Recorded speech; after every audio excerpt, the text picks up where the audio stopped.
สิ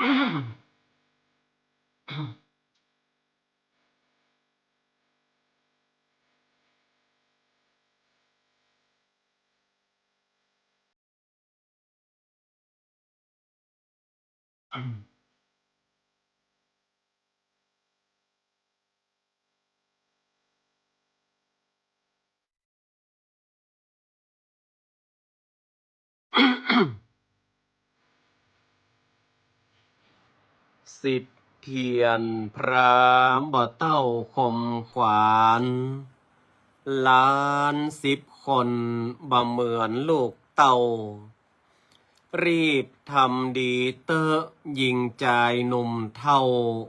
จักได้เบาแหงบอกแล้วบ่มีสินธรรมตึงบ่เป็นน้ำแล้วบ่เป็นเกศแก้วเนินนายโบราณว่าไว้ยะให้นาควายจังเปลืองแห่งควายบ่โมนมั่งเข้าบ่โมนมั่งเข้าขอถวายความเคารพ ครูบาอาจารย์ที่เป็นพระเจ้าประสงค์ทุกรูปด้วยความเคารพยิ่งเจริญปอนเจริญโชคเจริญชัยเจริญมั่งเจริญมีเจริญสรีสวัสดีกับตันสาธุชนคนดีFC รายการทุกท่านมาพระมาแล้วหนาญาติโยมศรัทธามาฟังพระครูวิโรจน์ชยาภรณ์กับรายการธรรมะนึ่งกำลังใจสไตล์ล้านนาโดยอาตมาพระครูวิโรจน์ชยาภรณ์นำรายการมาปะกับศรัทธาญาติโยมกันในค่ำคืนนี้ กับสภาพ ฝนฟ้าอากาศที่มันตกปล่อยบ้างตกหนักบ้างเนาะบรรดาศรัทธาญาติโยมที่อยู่บริวงของเขตกลางห้องต้องเวียงเจียงใหม่ก็มีฝนตกวันนี้อาตมาภาพเดินทางไปที่ม่อนพญานคราชไปร่วมด้วยช่วยกันจัดแจงแต่งดาเพื่อที่จะมีการประกอบพิธีถวายเตียนของพระครูบาชัยประสิทธิ์ซึ่งเป็นครูบาอาจารย์ตอนขากลับมาประมาณบ่าย2 โมงครึ่งห้ำฝนมาตั้งแต่เข้าเขตอำเภอสันกำแพงไปจนถึงเข้าเขตจังหวัดลำพูนเนี่ยฝนก็ได้สร้างซาลงไปมาถึงวัดโบสถ์น้ำดิบอ้อยตกเมื่อหมอกเปิ่นเล่นนี่มาได้เนาะมาได้ตกบะนักเหมือนตังเจียงใหม่อันเนี้ยป้าฮ้องว่า สภาพฝนฟ้าอากาศมันก็ต้องดูแลสุขภาพกันเนอะรักษาสุขภาพตัว ตั้งแม่สุแก้วคำอ้วนเนาะ อำเภอสารพีนี่แล้วก็แม่อย่างแหมาที่ตักมาแต่แกแม่ไหวพาพินีเนาะแม่พิชยาวงพมิตรอาจารย์วัฒนีวงพมิตรก็ต้องรักษาสุขภาพคุณยอมรติการชัยเทพคุณยอมสุธรรม แล้วก็ตัง แม่อมพรกันทมียอมแม่คำเมืองอันนี้จากสันกำแพงแล้วก็ตังศรัทธาญาติโยมที่ได้เข้ามาแล้วเนาะเข้ามาชมรายการละโยมสุทัศน์ ดีสุวรรณแล้วก็โยมแม่สมบูรณ์มาจ๊ะ โยมสมรเขตติวันโยมแม่ ม่ปุ๊บอกว่าต่างบ้านเฮาฝนก็ตกเหมือนกันคุณโยมอามนัทพลพินมณีโยมแม่อบเชยอันนี้น่าจะฟังอยู่ด้วยกันเนาะแล้วก็ตังคุณโยมศรีวรรณรักยาก็สาธุอนุโมทนากับบรรดาศรัทธาญาติโยมท่านสาธุชนทุกท่านที่เข้ารายการวันนี้ ที่อาตมาภาพกระแอมกระไอเพราะว่ามันถ้าจะอากาศมันเย็นแล้วอาตมานั่งหน้าพัดลมตัวถ้าบอกเปิดก็ฮ้อนเหมาะสถานเราปิดพอก่อนเพื่ออากาศมันจะดีขึ้นถ้านั่งหน้าพัดลมก็จะประมาณเนี้ย ดังนั้นในค่ำคืนนี้ก็จะเอาเรื่องราว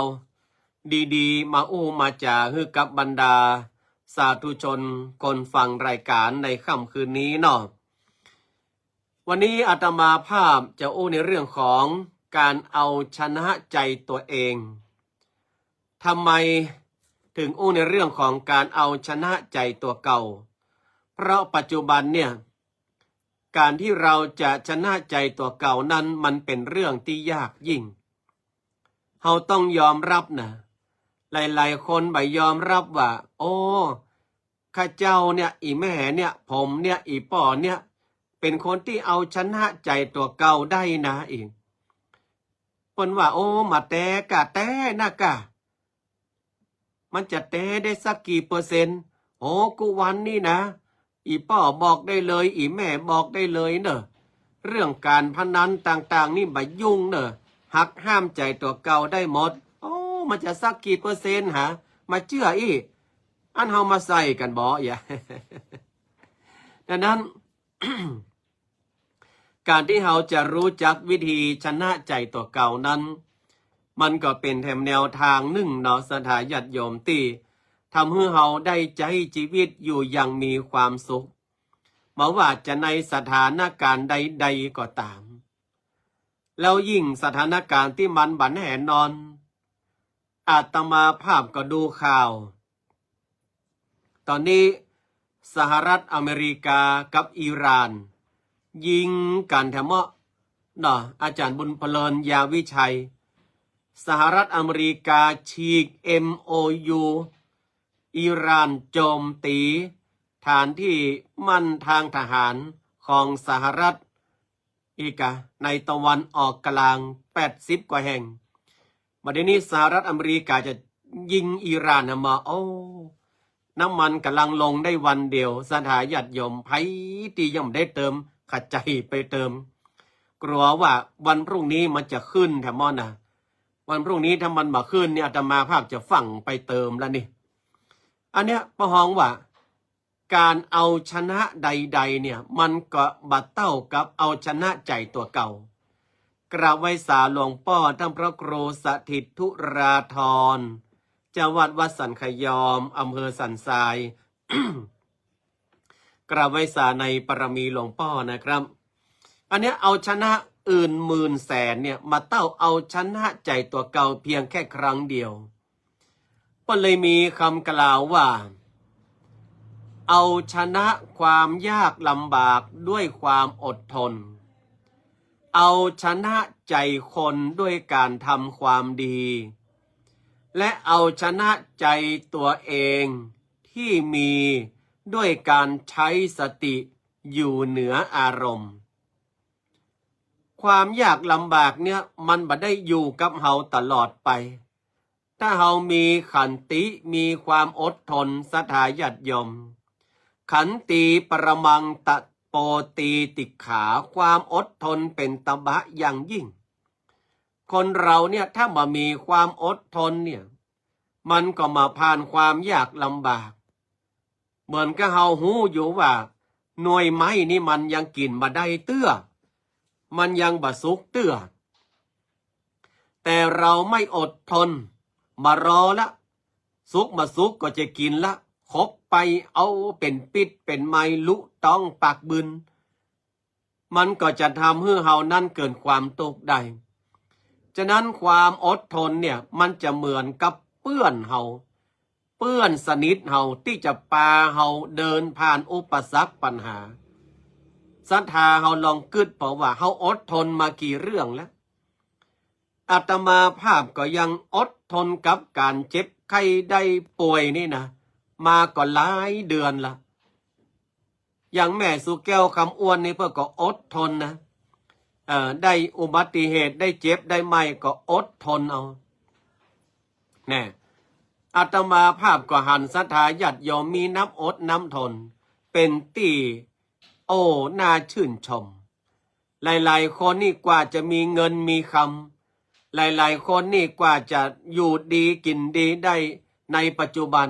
เปิ้นก็ผ่านความอดทนด้วยมาทั้งนั้นนะบางคนมีเงินมีคำเนี่ยในภาวะการปัจจุบันเนี่ยที่ผ่านมาเปิ้นก็กินเข้ากับน้ำตากินเข้ากับเกลือกินเข้ากับพริกกับหอมมาก่อนอันเนี้ย ผ่านความลำบากลำบนความอดทนจึงเป็นเปื้อนที่ดีที่สุดที่จะพาให้เฮาพ้นจากอุปสรรคปัญหาไปได้ คุณโยมพายงอินทเนียอย่างนี้เจ้าเกอร์โฟนนัมเบอร์กะสาธุเจ้าข้าฝนกำลังตกจากที่ไหนหาฝนตกนี่เนาะคุณโยมจันชัยสาธุอนุโมทนาเนอะฉะนั้นเมื่อเราเจอความยากลำบากเราจงเอาชนะความยากลำบากนั้นด้วยความอดทนต่อมาเอาชนะใจคนด้วยการทำความดีศรัทธาเคยได้ยินคำนี้ก่อนน้ำหยดลงหินทุกวันหินมันยังกร่อนคนเฮานั้นถ้าหากว่าทำความดีนะทำไปเตอะทำความดีคนบหันผีหันเทวดาหันและที่สำคัญตัวเฮารู้ตัวเราเองดีว่าเรากำลังทำความดีมีคำโบราณล้านนาเปิ้นบอกว่าทำดีไปเตอะมันตึงบ่สูญกุศลผลบุญจักหนุนเติมแท่งอาตมาภาพเชื่อว่าคนที่ทำความดีเนี่ยบ่มีภัยที่บ่ฮักนอกจากคนที่มันมีอคติคนที่มันมีความลำเอียงอันเนี้ยมันจะแกล้งเฮาแต่เฮาก็มาต้องสนใจเอาความดีเข้าสู้อย่างอาตมาภาพนี่ยกตัวอย่างตัวเก่าติ๊กๆมาใจยกห่างตัวเก่านะแต่จะไปยกตัวอย่างคนอื่นมันก็มาเปิงเนาะเดี๋ยวเขาจะว่าแหมตลอดระยะเวลา14 ปีที่อาตมาภาพมาดำรงตำแหน่งเจ้าอาวาสนี่นะโอ้อาตมาภาพนี่โดนสารพัดสารเพเรื่องเนอะคุณโยมแม่อมพรกันทั้งมีโยมวัดอาตมาภาพนี้โดนสปะตึงหมู่เดียวกันก็มีญาติโยมก็มีที่ว่ามันเหมือนพายุประเดประดังเข้ามาในชีวิตของอาตมาภาพนี่นะแต่อาตมาภาพเนี่ยอู้กับคนรอบข้างว่ามาเป็นยังไม่เป็นไรขอเอาผลงานหรือว่าเอาคุณงามความดีเข้าสู่อาตมาภาพเนี่ยใจสิ่งที่อาตมาภาพกระทำเป็นที่ประจักษ์ใจสิ่งที่อาตมาภาพยืนยัดเป็นสิ่งที่เป็นคำตอบให้กับคนที่ว่าคนที่ด่าคนที่ประสบประมาทอาตมาภาพได้หูได้หันว่า14 ปีที่อาตมาภาพมาอยู่นี่ป่าฮือวัดโบสถ์น้ำดิบนั้นการกุ่งรุ่งเรืองบัดเดี๋ยวนี้วัดโบสถ์น้ำดิบมีพระสงฆ์และสามเณรจำพรรษาอยู่ณปัจจุบัน17 รูป17ศรัทธาว่าถ้าหากมาใจวัดใหญ่มาใจวัดที่อยู่ในเมืองมันจะมีสักกี่วัดที่มีพระสงฆ์สามเณรจำพรรษาอยู่เป็น17 รูปเนาะแม่น้องเรือนทองเนาะใช่ไหมคุณโยมสุภัทราดังนั้นอาตมาภาพเลยเอาศาสนวัตถุที่อาตมาภาพบูรณะทั้งก่อสร้างใหม่ และบูรณะของเดิมให้มันดีขึ้นแล้วศาสนทายาทการบวชการเป๊กการเอาลูกหลานตานเต้าของศรัทธาญาติโยมมาเล่าเรียนศึกษาในการเป็นพระสงฆ์องค์สามเณรและศาสนธรรมอาตมาภาพบะเกยละลูกถ้าอาตมาภาพมามีความอดทนมายืนยัดว่ารายการนี้เนี่ยเป็นทั้งสะพานบุญรายการนี้เป็นทั้งแหล่งเกิดบุญธรรมสวนามัยบุญแห่งการฟังพระธรรมเทศนาอนุโมทนาไมยบุญของการอนุโมทนาบุญซึ่งกันและกันอาตมาภาพก็มายืนยัดมา10 กว่าปีเนี่ยอาตมาภาพไลฟ์สดมาเนี่ยจะครบแล้วนะศรัทธาญาติโยม13 ปีพอหรอไลฟ์สดจนได้ใส่แว่นตาเนี่ยตะก้อนมันจะได้ใส่แต่ถึงใส่แว่นตาอาตมาภาพก็ตึงใบยอมที่จะย่อท้ออาตมาภาพคิดว่าสิ่งที่มาภาพนั้นเป็นสิ่งที่เรียกว่าความดีอย่างหนึ่งฉะนั้นเราเอาชนะใจคนต่างหลายเนี่ยด้วยการทำความดีเข้าไปมันมาพอตายจังมันทำเป็นบ่หูตายจังมันสักวันหนึ่งพ่อฮ้องว่าน้ำมันยดลงหินใจมันจังอ่อนคนเดียวจังมันเตอะศรัทธาญาติโยมทั้งหลายเฮารู้ด้วยตัวเองดีใจด้วยตัวเองก็เป็นปอและต่อมาเอาชนะใจตัวเองที่มีด้วยการใช้สติมากกว่าอารมณ์ใช้สติมากกว่าอารมณ์อาตมาภาพมีธรรมชาดกเรื่องหนึ่งมาเล่าให้ฟังชื่อว่าขันติวาทีชาดกขันติวาทีชาดกเนี่ยก็คือเอาชนะความลำบากด้วยความอดทน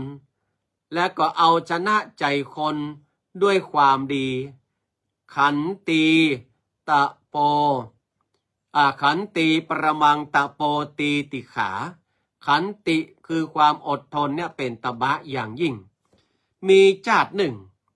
ที่องค์พระสัมมาสัมพุทธเจ้าของเฮาท่านทั้งหลายเนี่ย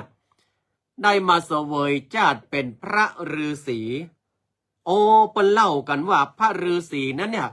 มีความอดทนเป็นที่หนึ่งไผจะว่าไผจะด่าไผจะอายังก็ตามเนี่ยพระฤาษีองค์เนี่ยเปิ้นตึงโคตรมาเกียดมาด่ามาว่ามายังไผอยู่ต่อมาพระเจ้ากาสีคำว่าพระเจ้ากาสีก็คือเจ้าผู้ครองนครเนี่ยแต่ว่ามีอารมณ์ที่โมโหร้ายพระเจ้ากาสีนี่นะมีอารมณ์ที่โมโหร้ายไผก็ไม่เข้ากับป้อมติดน้อยคนที่ว่าจะอยู่กับพระเจ้ากาสีได้มาวันหนึ่งพระเจ้ากาสีพร้อมเสนาอำมาตย์คู่ใจก็คือลุงใจและไอแซม ได้ประพาสป่าไอแซมก็กราบบังคมทูลพระเจ้ากาสีว่าขอเดชะพระอัยยามาปนเกล้าว่าไงเสนาแซมเจ้ามีอะไรจะทูลเราหรือสิ่งที่ผมจะทูลกับพระองค์นั้นเนี่ยได้ข่าวว่าเส้นทางที่เฮาจะผ่านนี่นะครับเฮาจะกายหรือว่าจะผ่านอาสรมพระฤาษีแล้วทำไมพระฤาษีองค์เนี้ยเปิ้นเรื่องลือในเรื่องของความอดทนพระพุทธเจ้าข้ามามีภัยที่จะทำให้พระฤาษีองค์เนี้ยกริ้วโกรธได้หรือว่าอันอย่างใดมีคนไปว่ามีคนไปด่าพระฤาษีพระฤาษีนี่ก็โคตรมาเกียด มันจะมีบุคคลเช่นนั้นหรือเสนาแซมอำมาตย์ใจว่าไงท่านเคยได้ยินเรื่องนี้หรือเปล่าไว้ฉาก็ได้ยินอยู่นะครับได้ยินว่าอย่างไรก็ได้ยินว่าแต่ว่าผู้จันมงไปชี้มะม่วงตกใช่หัวพระฤาษีก็ถ้าเป็นผมนี่นะครับก็ยังไล่เอาไม้บุมันปล่อยหรอพระฤาษีมาว่ายังชักยัง ยิ้มแล้วก็เก็บมะม่วงเพื่อผู้จันมองอยู่นะครับแต่กะลุงใจแต่กะไอ้แฉมหันก็ครับองค์พระราชากาสีข้าไม่เชื่อเดี๋ยวข้าจะไปลองดูพระเจ้ากาสีจะไปลองขันติธรรมของพระฤาษีผู้เป็นพระโพธิสัตว์เสวยจาตุนี่นะพอไปถึงอาสรมพระฤาษีพระราชาพระเจ้ากาสีเนี่ยเตวเข้าไปเลย พระฤาษีกำลังนั่งอยู่ตรงนั้นพระเจ้ากาสีก็บอกว่าท่านฤาษีท่านสอนทำอะไรบ้างบอกข้ามาสิพระฤาษีก็บอกว่าขอเดชะกระหม่อมสอนในเรื่องขันติธรรมมันจะขันติได้สักเท่าไหร่ข้าไม่เชื่อว่าท่านน่ะจะมีขันติธรรมจริงแล้วแต่พระราชฤทัยของพระองค์กระหม่อมไม่สามารถที่จะไปบังคับพระองค์ได้พระพุทธเจ้าค่ะพระฤาษีท่านพูดเช่นนี้ท่านคิดอย่าลองดีกับข้าหรือข้าจะสั่งให้ประหารเจ้าก็ได้ไม่ประหารเจ้าอย่างเดียวข้าจะเผาที่อยู่ของเจ้าด้วยแล้วแต่พระราชฤทัยเถอะพระพุทธเจ้าค่ะหม่อมฉันก็เป็นเพียงคนที่มาฝากชีวิตไว้โลกนี้เท่านั้นตัวหม่อมฉันที่อยู่หม่อมฉันไม่ได้เป็นอะไรที่ให้ต้องให้ยึดติด เจ้าอดทนแน่นะแน่พระเจ้าค่ะลุงใจไอ้แซมครับแฉมไอ้แฉมพระราชาห้องละแฉม ลุงใจลุงไปก่อนไปไอ้แฉมลุงไปก่อนมาได้อย่าได้ลุงไปก่อนมาได้ลุงเต้วมาชื่อละแฉม กูก่อนมาทด35ไปเกิงเดียวเต้วไม่ชื่อเลยละแฉมถ้ามาได้ขี่มากูได้จะ5ขว้างกลางต่างพ่อ โอ้อาสาธุแม่จะเอื้อนศรีนินอนุโมทนานะลุงใจกับไอ้แซมก็เฟือกันมาแหละเอาละลุงใจกับไอ้แซมบวยพระฤาษีจะบวยทำไมพระพุทธเจ้าค่ะข้าสั่งให้บวยก็บวยเถอะนะไม่งั้นข้าจะบวยเจ้าด้วยครับตามพระอาญาไม่พ้นเข้าแถมมึงบวยแหละ2 คนนี่ก็โอ้บักกล้าบวยพระฤาษีพระราชากาสีหันนั้นก็ไปเอาไม้มาบุบพระฤาษีด้วยตัวพระองค์เองนะบ๊บนะพระฤาษีโดนบ๊บสาธุบ๊บสาธุบ๊บสาธุอีกเอ้าแฉมกูเอ็นดูพระฤาษีหนวดยาวชอเชือดาวข้างน้องแต่เอ้าเลือดจบปังย้อยออกปากก็ยังชาทุอยู่แฉมพระราชาก็มาเจือบุบแขนบุบขาบุบหน้าบุบไหล่ปะเต้าป๊บเป๊บป๊บเป๊บหรอจนพระราชากาสีเนี่ยพออีทพอหิวนะยายบอกเสียงเป็นอะไรเปลี่ยนเป็นไซนัสจ้าเนี่ยแต่ก็ใกล้จะหายแล้วเนาะอาตมาภาพเป็นไซนัสอย่า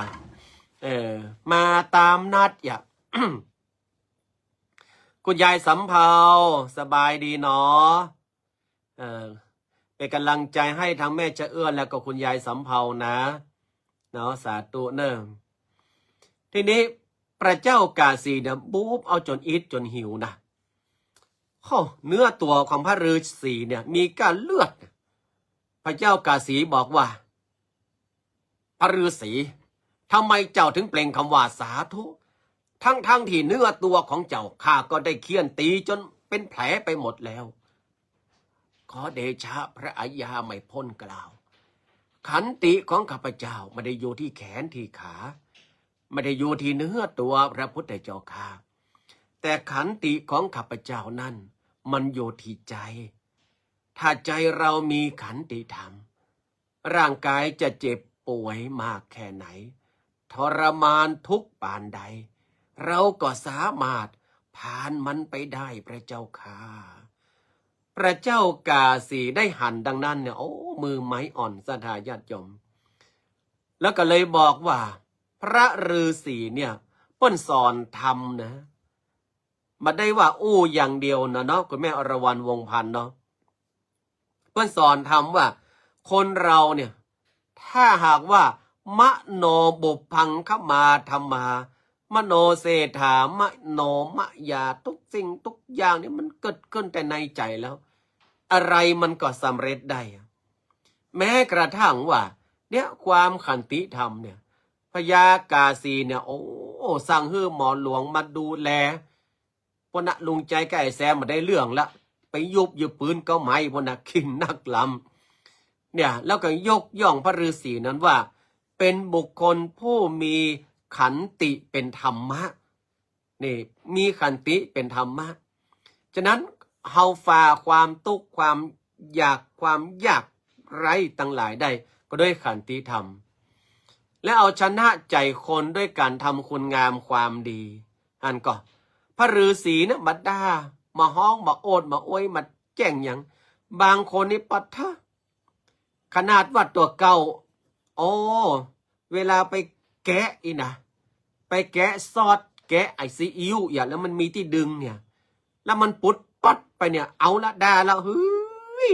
จังเงาห่อเฮ้ยซีอิ๊ววอกนี่นะซอสวอกนี่นะมันจะปุดเนี่ยอย่างนะก็ซีอิ๊วกับซอสมันปุดคนเดียวได้ว่ะเฮาเนี่ยไปดึงมันปุดอ่ะแต่ไปด่าเปิ้นเนี่ยฮันก็หรือเขากำลังตั้งใจพอไอ้อย่างสักอย่างหนึ่งแล้วมีคนมาเตียวไก่ก็มันจะเตียวมาห้าอย่างนี้นะมันจะเตียวมาห้าอย่างอี้นะอันล่ำเหลือที่อื่นมียังมาเตียวเนี่ยไปว่าเฮือเปิ้นฉะนั้นคนเราศรัทธาญาติโยมต่างหลายขันตีปรมังตะโปตีติขาความอดทนเป็นตบะอย่างยิ่งถ้าเรามีความอดทนในใจถ้าเรามีการทำความดีโดยสม่ำเสมอเราใช้สติมากกว่าอารมณ์เราจะเอาชนะได้กูอย่างเชื่ออาตมาภาพเตอะเอาชนะความยากลำบากก็ได้เอาชนะใจคนก็ได้เอาชนะใจตนก็ได้คือใจตัวเองนี่แหละดังนั้นมาถามว่ามันยากก็มันก็ไม่ยากนะเมื่อโกรธใช้สติเมื่อทุกข์ใช้ปัญญา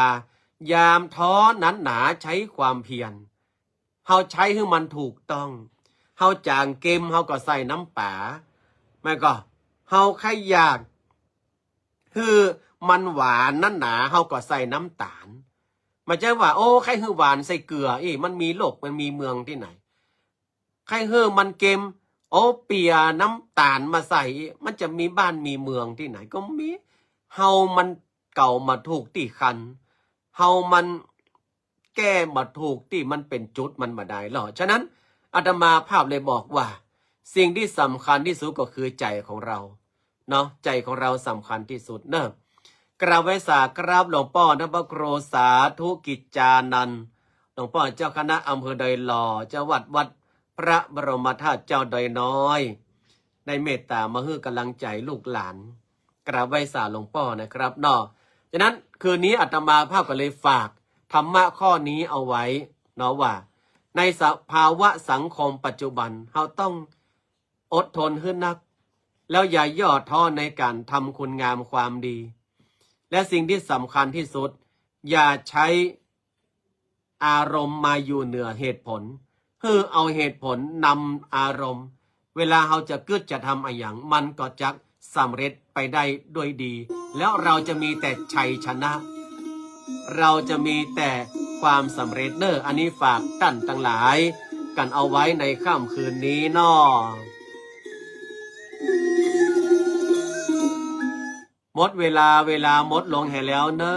สาธุอนุโมทนาทั้ง30 กว่าท่านที่ได้เข้าชมรายการในค่ำคืนนี้เนาะบุญใดกุศลใดที่ศรัทธาญาติโยมได้กระทำเป็นบุญญาณุสติแล้วไซจงได้มาปกปักรักษาศรัทธาญาติโยมทุกท่านเพื่อมีความสุขเพื่อมีความเจริญเพื่อมีความสำเร็จในสิ่งที่ท่านมุ่งมา่ปรารถนาจงทุกประการรับเป็นสุขตื่นเป็นสุขแล้ววันพรุ่งนี้ เข้ามาปะรายการกันแถมไม่นอเจ้าแม่เชื่อเอื้อนบอกไม่ใหญ่สำเภานะ20:50อย่าไปไหนเกี้ยวหมากฟังลูกพระหลานพระออกรายการเนอะแล้วเฮามาปะกันใหม่1 บุญรักษา